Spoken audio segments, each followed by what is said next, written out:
A mordomia cristã. Qual o significado dessa doutrina? Resposta: a palavra mordomo tem um profundo significado para a vida cristã. Ser mordomo do Senhor é ser administrador das coisas que Ele coloca em nossas mãos. É cuidar e fazer, desenvolver aquilo que Ele nos dá. Qual é o fundamento bíblico desta doutrina? Respostas: são inúmeros os textos bíblicos que mostram que Deus é o Senhor de tudo e de todas as coisas. Leia Deuteronômio capítulo 10, versículo 14, Salmo capítulo 24, versículo 1. Nós somos apenas administradores. Leia o Evangelho de Mateus capítulo 25, versículo 14 e 15. Leia o Evangelho de Lucas capítulo 19, versículo 12 e 13. Teremos que prestar contas de tudo ao Senhor. Leia o Evangelho de Mateus, capítulo 25, versículo 19. Ainda no Evangelho de Lucas, capítulo 19, versículo 15. A mordomia cristã e o dízimo. O que é dízimo? Resposta: o dízimo é a 10ª parte do que recebo do meu trabalho, devolvida ao Senhor. Há na Bíblia referências sobre o dízimo? Resposta: tanto no Velho Testamento como no Novo Testamento, a Bíblia fala sobre o dízimo. Vejamos algumas passagens. A.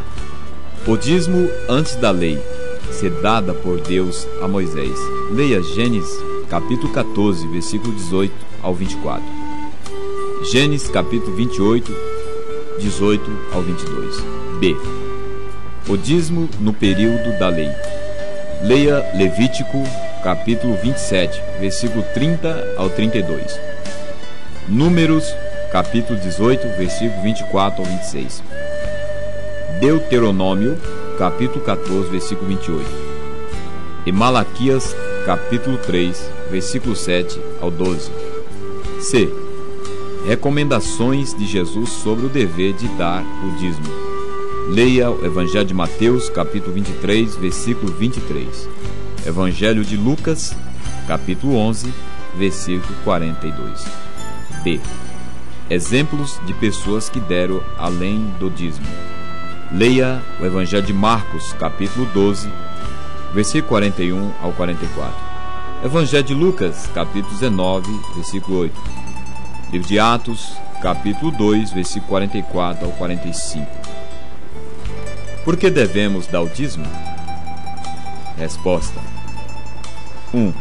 Porque o ensino sobre o dízimo é bíblico. 2.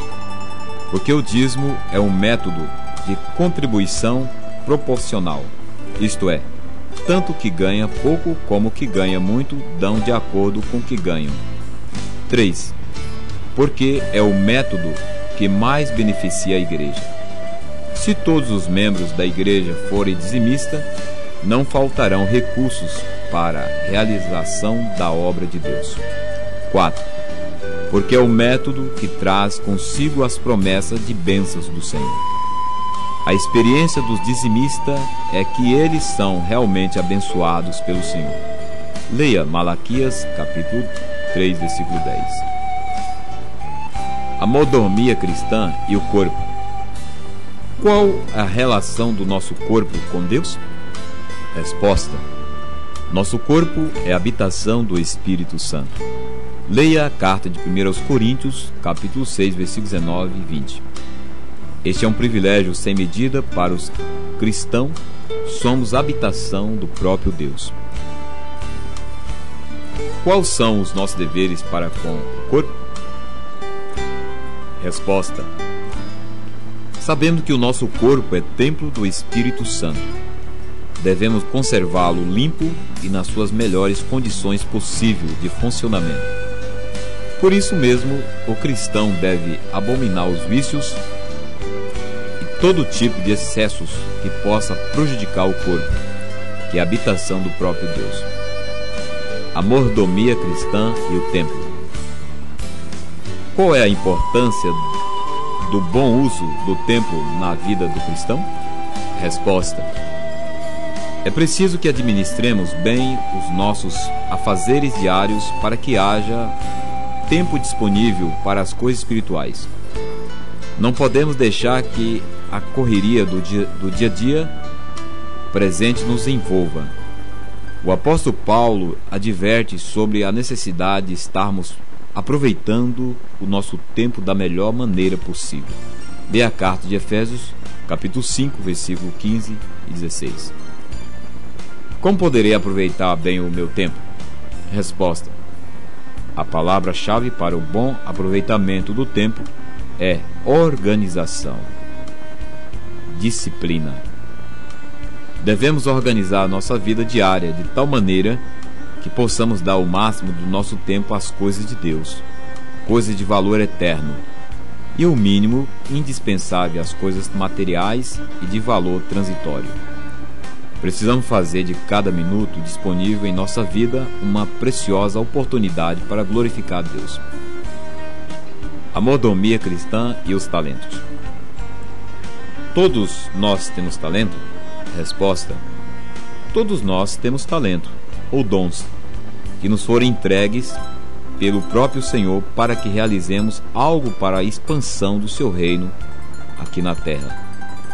Leia a parábola dos talentos e veja que o Senhor deixou a cada um dos seus servos uma quantidade de talentos para serem administrados. Observe que todos os três receberam talentos. Leia o Evangelho de Mateus, capítulo 25, versículo 14 ao 30. Todos nós temos o dever de desenvolver talentos que recebemos do Senhor? Resposta: Deus não nos dá mais talento do que aqueles que podemos desenvolver. Ele não pede mais do que somos capazes de fazer. Só uma coisa Ele exige de nós: que devolvamos os nossos talentos. Não podemos covardemente enterrar esses dons que recebemos. Haverá um acerto de contas com o Senhor? Resposta: todos nós prestaremos conta dos talentos, dons, ministérios que recebemos. Não se esqueça que não somos donos de coisa alguma. Tudo pertence ao Senhor.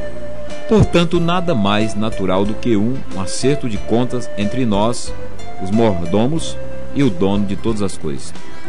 Na parábola dos talentos, o Senhor voltou para cobrar o desenvolvimento dos talentos distribuídos entre os seus servos.